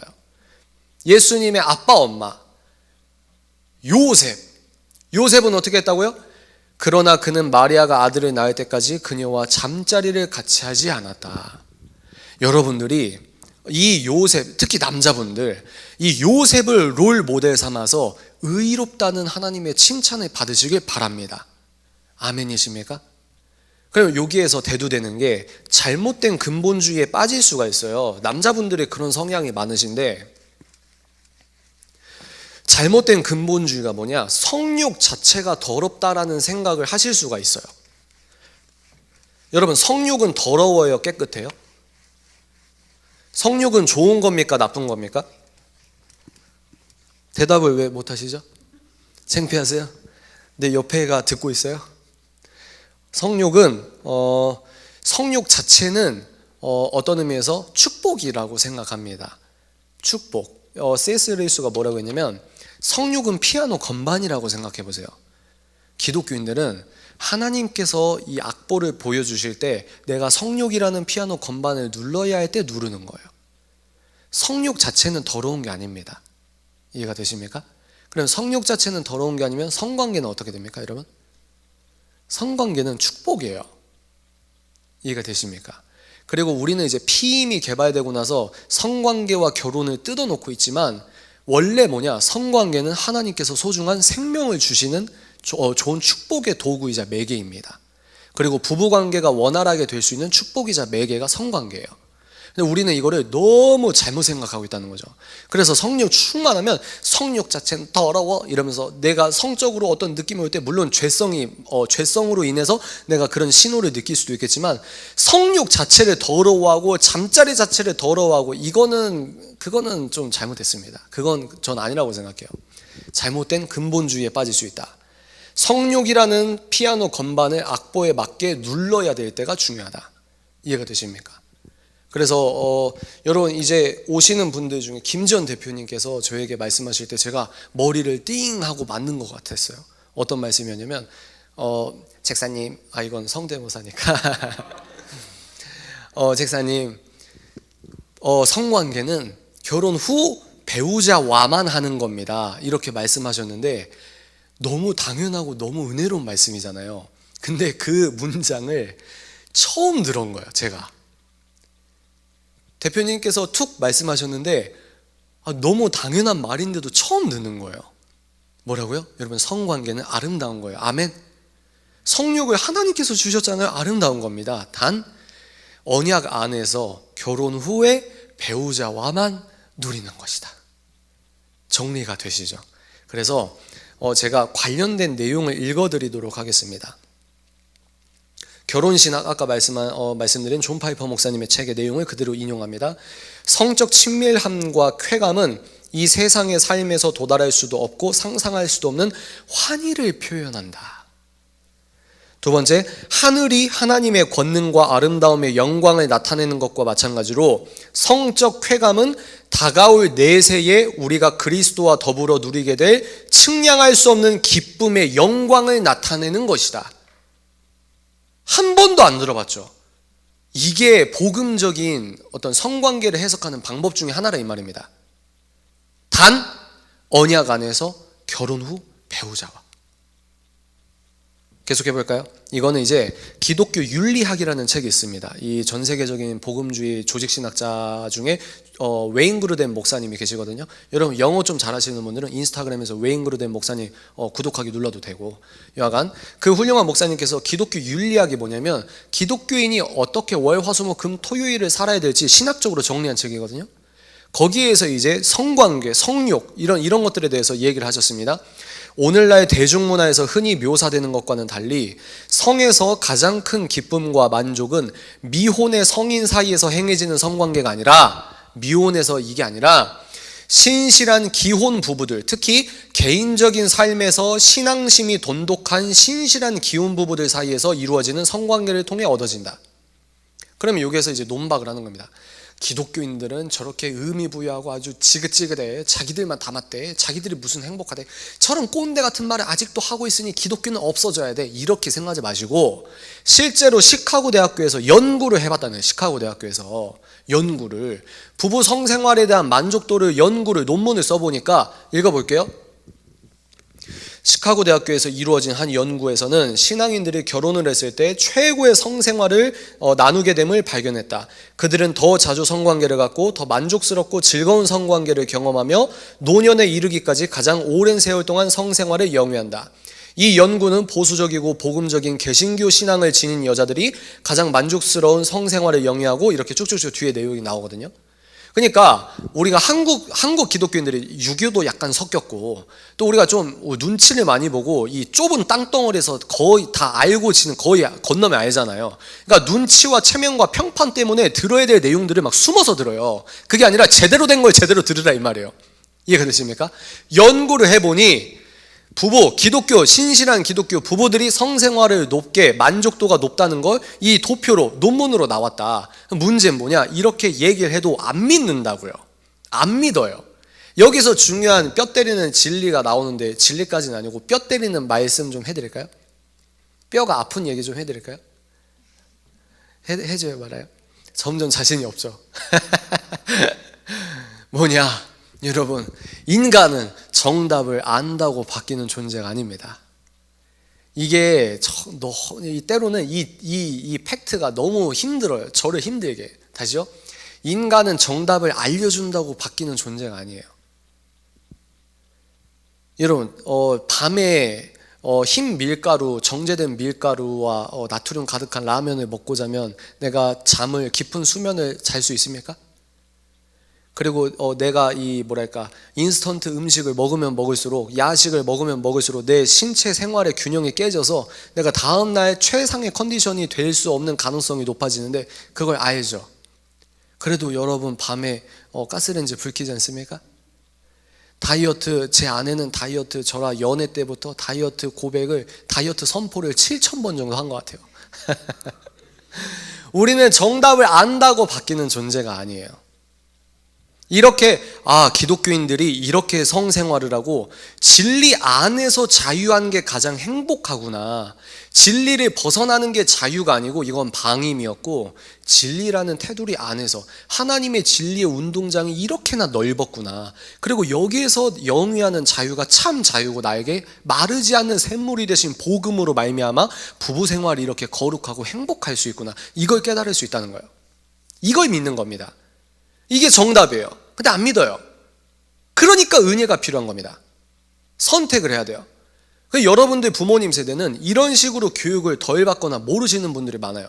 그리고 교회는 왔다 갔다 하고 11조 한 번도 안 빠지고 내고 52조 한 번도 안 빠지고 예배를 드리지만, 아까 제가 말했죠. 우리랑 똑같은 거예요. 기독교 안경을 교회 밖에서, 직장에서는 기독교 세계관 안경을 벗는 거예요. 그래서 여러분들이 그것 때문에 상처받고 진절머리나 이러면서 상처받아가지고 복음을 이렇게 밀어버리는 거예요. 부모님을 가장 미워할 수 있어요. 제가 말합니다. 여러분, 부모님 미워하지 마세요. 용서하세요. 누굴? 부모님을 용서하지 못하는 나의 죄성을 용서받길 원합니다. 이해가 되세요? 우리는 거기서 거기란 말이에요. 거기서 거기, 이걸 좀 진지하게 느껴보세요. 거기서 거기라고요. 여러분들은 지금 깨끗한 상태라고 착각해요. 젊은이들이 가장 착각을 많이 하는 것 중에 뭐가 있냐면 본인이 깨끗한 줄 알아요. 왜죠? 죄를 지을 기회가 없던 것 뿐이지 여러분들은 죄 지을 기회에 당면한 적이 별로 없거든요. 이해가 되십니까? 어른들은 이제 내가 결재권도 생기고 인사권도 생기고 그러면 점점 죄를 지을 수 있는 기회가 많아요. 근데 여러분들은 젊어서 아직 그런 기회가 없었던 것 뿐이에요. 이분들이나 우리나 거기서 거기라는 거예요. 내가 가장 능멸하고 증오했던 그 죄성이 나에게 더 심하게 있어요. 이걸 우리가 나부터 해결을 받아야 된다는 겁니다. 이해가 되시죠? 가정 얘기까지 나오는데 여하간, 그래서 우리가 제대로 알아야 된다. 제대로 거룩한 삶을 영위하는 게 참 행복이구나. 여러분들 이걸 진지하게 깨달으셨으면 좋겠습니다. 아멘. 바로 그걸 사탄이 아는 겁니다. 사탄이 뭘 안다고요? 영적 원리를 우리보다 사탄이 더 잘 알 수 있어요. 그러니까 이 사탄은 여러분이 결혼하는 걸 극도로 싫어해요. 예수님과 성도의 관계라고 했죠? 극도로 싫어한다고요. 그리고 여러분들이 아름답게 배우자와 성생활 하는 것도 극도로 싫어해요. 그리고 참 우리의 생명의 잉태가 되잖아요. 그것도 싫어해요. 그래서 어떻게 하죠? 예수께서 옳다고 하고 이게 축복이라고 하는 걸 세속사회에서 점점 모든 기준의 조건이 나. 그래서 애를 이렇게 해도 돼. 너의 선택권의 문제야. 나 연봉 낮은데 지금 애 생기면 얘 불쌍해. 차라리 안 태어나는 게 좋은 게 아닐까? 그러면서 이제 인간적으로 선택을 하는 거예요. 내가 맞다고 하는 걸 합리적이라고 생각하면서 하나님께서 주신 영적인 축복의 질서를 인간들이 깨기 시작하는 겁니다. 그리고 뭐라고 하죠? 연예인들이 웃으면서 아무렇지도 않게 혼전 순결을 비웃는 풍토가 토크쇼에서 2-3번 나와요. 그럼 그런 문화가 점점 익어간다고요. 혼전 순결을 지키십시오. 지켜야죠, 여러분. 근데 제가 뭐라고 얘기하냐면 이미 넘어진 분들도 많고 이런 부분이 있기 때문에 저는 그렇게 생각합니다. 회개하고 돌아오실 분 돌아오시고 우리는 기독교인들은 혼전 순결 지지자가 되어야 합니다. 저는 그렇게 생각해요. 이게 무슨 말이냐? 여러분, 아무리 무단횡단 하는 사람들이 많다고 해서 전국에 있는 신호등을 다 치워버리면 될까요, 안 될까요? 이것도 김 전 대표님께서 말씀해 주셨는데 너무 탁월한 비유라고 생각합니다. 뭐라고요? 무단횡단을 많이 한다고 신호등 자체를 없애버리는 건 전혀 다른 문제란 말이에요. 안 되는 건 안 되고 되는 건 되는 거고, 생각해 보십시오. 하여튼 여러분들의 연애와 결혼은 생각보다 진지한 영적인 본질적인 영적 싸움일 수도 있다. 그래서 사탄은 부부를 미혹해 정상적인 성관계를 가지려 하지 않게 만들거나 실제로 갖지 못하게 하려 한다는 것을 보여준다. 이것은 사탄이 우리가 결혼관계 내에서 성적으로 하나 되는 육체적 기쁨을 누리는 것을 원하지 않으므로 어떻게 해서든 할 수만 있다면 그것을 방해할 것임을 알려준다. 그래서 여러분, 이제 결론 부분으로 이제 도출을 하겠습니다. 여러분들이 올바른 성적인 성관념, 기독교적 성관념을 오늘 대충이라도 대략적으로도 배웠어요. 그럼 여러분들이 어떻게 하면 거룩하게 살 수 있을까요? 저는 회개는 뭐라고 생각하냐면, 회개의 완성은, 회개의 마침표는 습관의 변화라고 생각합니다. 여기서 눈물 흘리고 두 손 들고 찬양하는 건 시작이에요, 시작. 근데 여러분들이 실제로 생각이 바뀌어야 돼요. 그게 회개예요. 실제로 여러분들의 스마트폰 최근 검색어가 달라져야 돼요. 그게 회개의 완성이라고 생각합니다. 제가 뭐라고 했죠? 여러분들이 너무 자연스럽게 토크쇼든, 그리고 요즘에 카카오톡이나 카카오TV나 어디서나 스와핑 커플 이런 거 예능으로 하잖아요. 넷플릭스에서 바닷가에서 외형적으로 아주 매력적인 남자 여자가 우리의 판타지를 건들잖아요. 로맨스 드라마 보면 막 심장이 뛰잖아요. 그거 아세요? 남자가 성과학적으로 남자가 포르노를 볼 때와 여자분께서 로맨스 드라마를 볼 때와 이게 뇌과학적 이 신호 부위가 엇비슷하다는 얘기를 제가 봤습니다. 나는 너무 당연하게 누리고 있던 게 하나님께서 보실 때는 염려되는 부분이 있을 수 있다는 거죠. 제가 여러분께 말씀드릴 수 있는 게 뭐냐면, 미디어를 끊으셔야 됩니다. 자, 여러분, 우리가 마음을 욕조라고 생각해 보세요. 자, 우리 마음이 욕조예요, 욕조. 근데 욕조에 불순물이 지금 들어와 있는 상태입니다. 그러면 이거를 회개가 습관의 변화가 이제 회개 완성이라고 했는데, 이 욕조에 든 불순물을 우리가 어떻게 청소할 수 있을까요? 생각해 보십시오. 힌트, 설거지 하기 전에 그릇 치우죠, 여러분.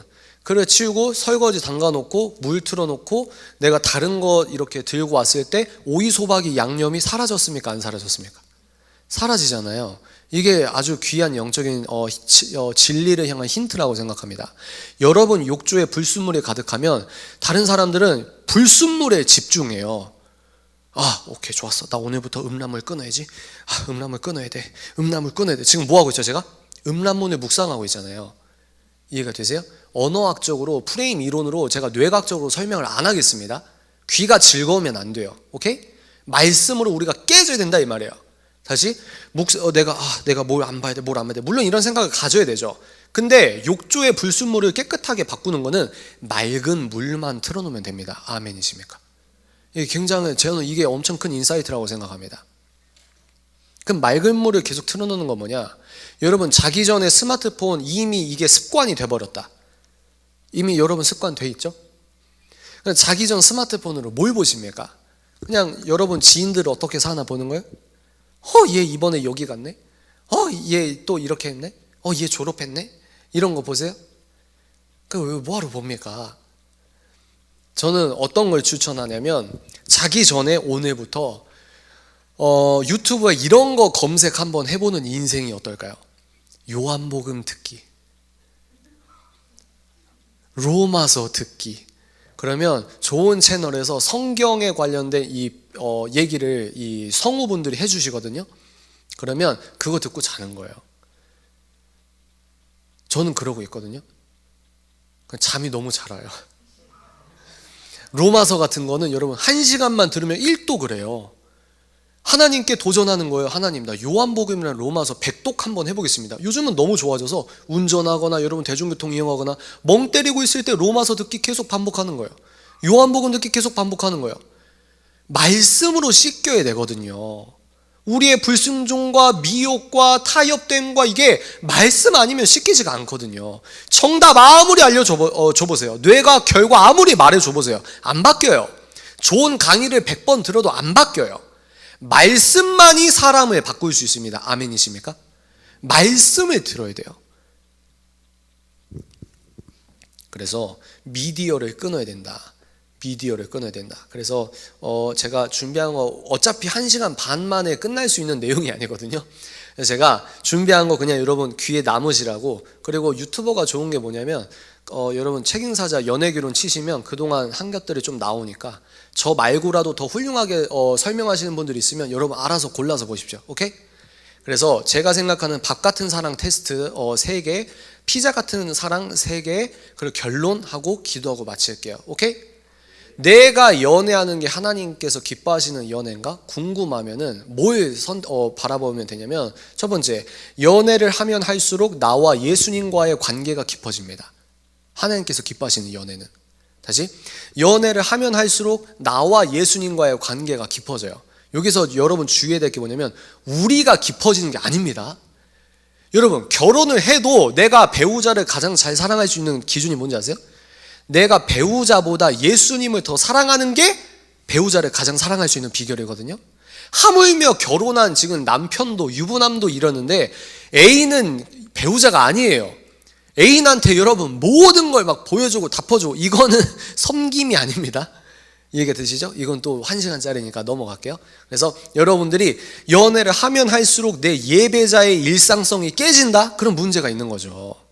목사님께 카톡으로 심장 두근두근, 목사님 저 쓸까 말까 그리고 엔터 누르고 거짓말하고, 그럼 목사님께서는 그래요 자매님 푹 쉬십시오 이러는데, 그때 데이트하고 거짓말이 한 번이십지 여러분. 그래서 막 할아버지 1년에 3번 돌아가시고 이런 게 있잖아요. 그렇게 하지 말라는 거죠. 나와 예배자, 예수 그리스도의 예배자의 일상성이 깊어진다. 하나님 기뻐하시는 연애는.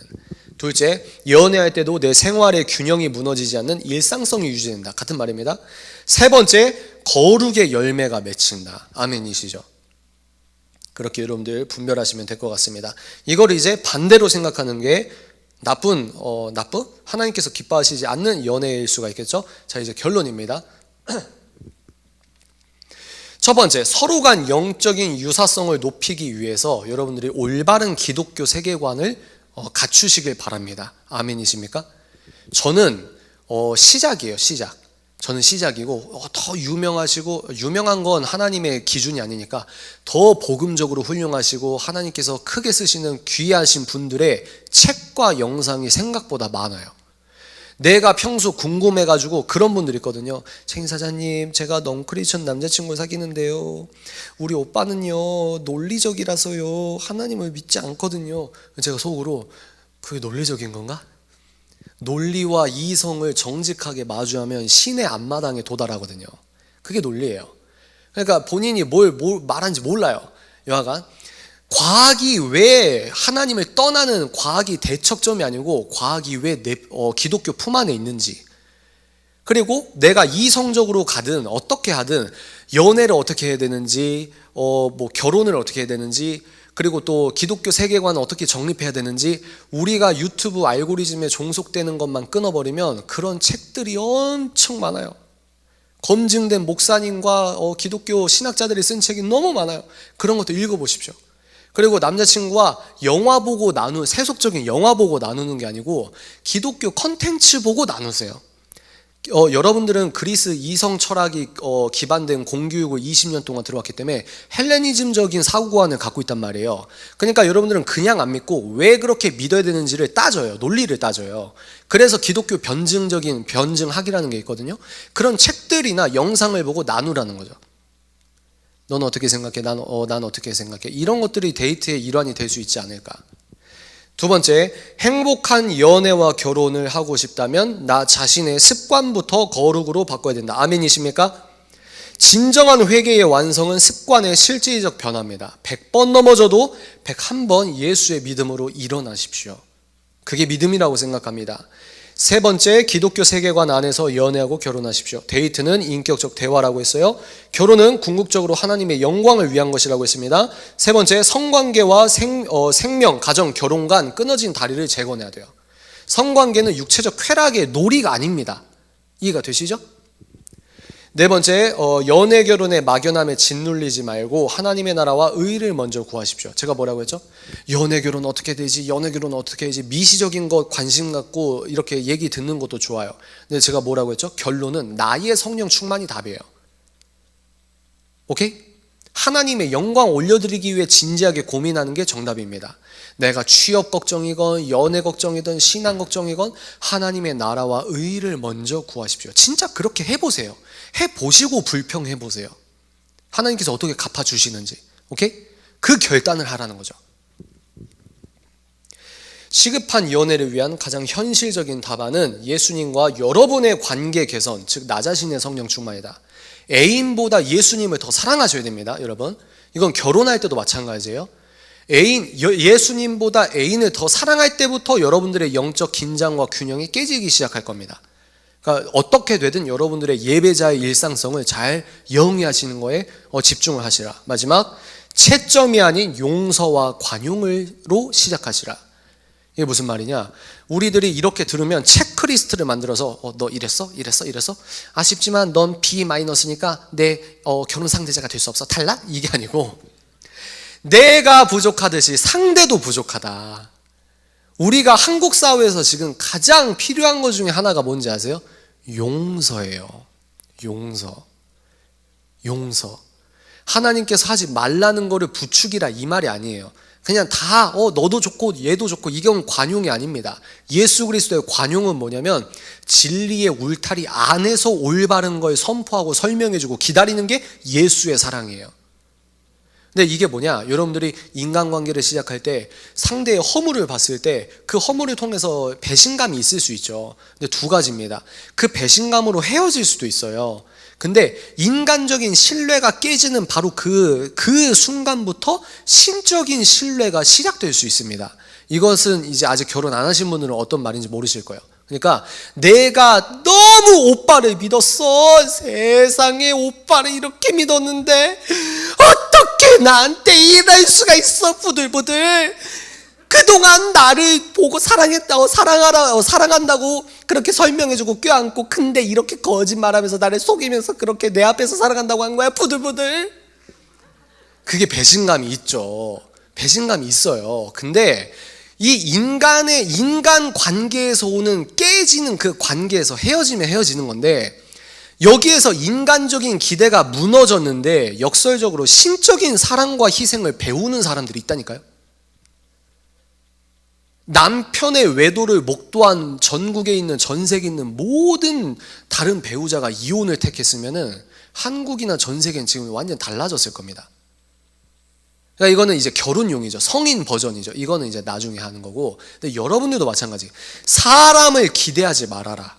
너무 기대하지 말아라. 이 사람을 붙들고 있는 예수 그리스도의 강하신 오른팔을 의지하라. 아멘. 아멘. 자, 어떠셨습니까, 여러분? 오늘 크리스천의 연애 결혼, 책 읽는 사자가 옳다고 주창하는 내용들을 들어보셨어요. 어떠셨어요? 가장 큰 게 이거 아닐까요? 거룩과 음란의 기준이 생긴다는 거예요. 거룩과 음란의 기준이 생긴다. 힘들어요. 여러분, 예수 믿기가 힘들어요. 지금은 예수를 잘 믿을 수 있는 시대가 아닙니다. 여러분, 동북아시아에서 태어났잖아요. 그 우크라이나에 있는 밀레니얼 MZ 세대는 2달 전까지만 해도 여러분처럼 예쁜 카페 가서 타르트 찍어 올리고 조각 케이크 찍어 올렸어요. 근데 국제 정세나 이런 것들은, 여러분, 우리 삶은 현실이거든요. 우리가 지금 이런 거를 앉아서 평화롭게 듣고 있을 때 여러분과 똑같은 우크라이나 MZ 세대들은 지금 목숨 때문에 목숨을 살기 위해서 지금 지하철역에서 일주일 넘게 살아간다는 말이에요. 이해가 되십니까? 그럼 자, 한번 거시적 관점으로 메타인지적으로 한번 돌아보실까요? 여러분들이 왜 대한민국에서 기독교인으로 태어나서 이런 이야기를 지금 듣고 있을까요?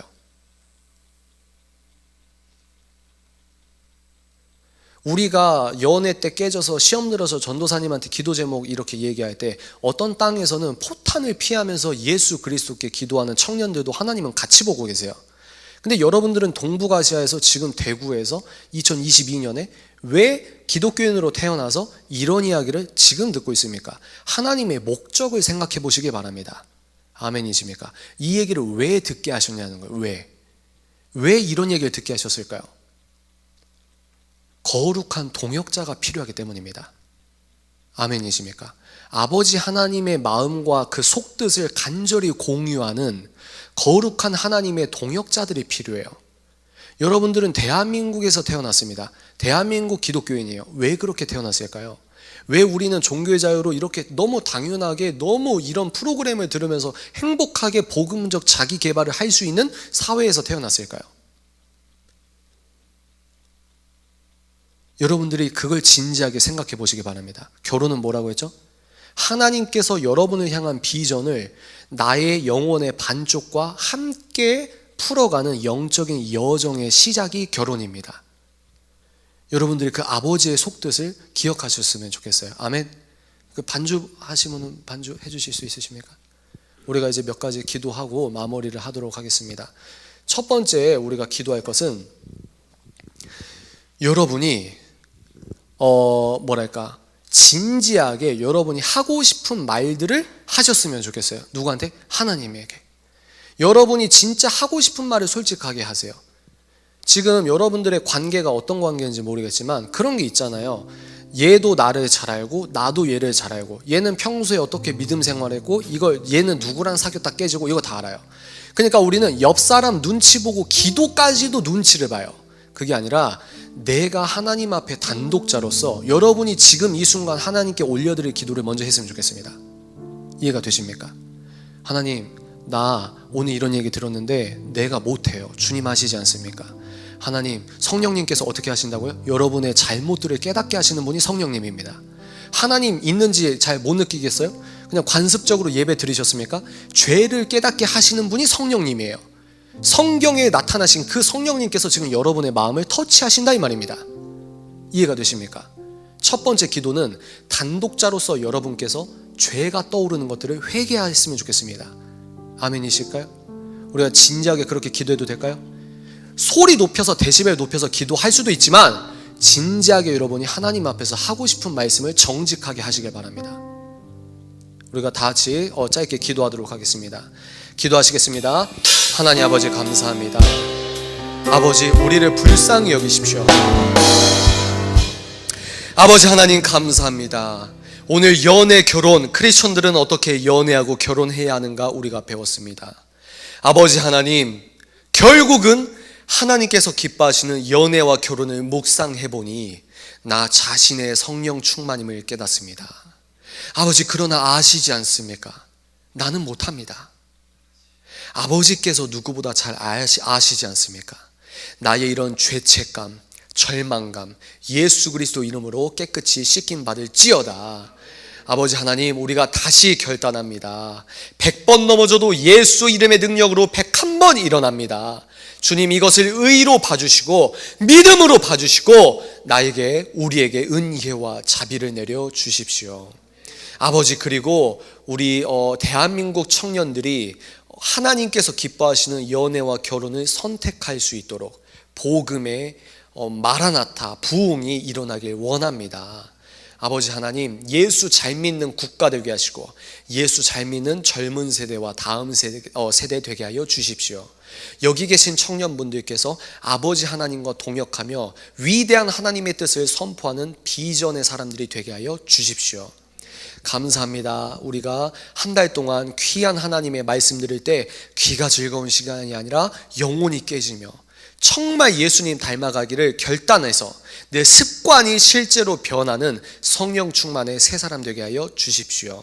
감사합니다. 모든 영광 홀로 받으시고 예수 그리스도 이름만 영광 받으시길 바라오며 이 모든 말씀 나사렛 예수 그리스도 이름으로 기도합니다. 아멘.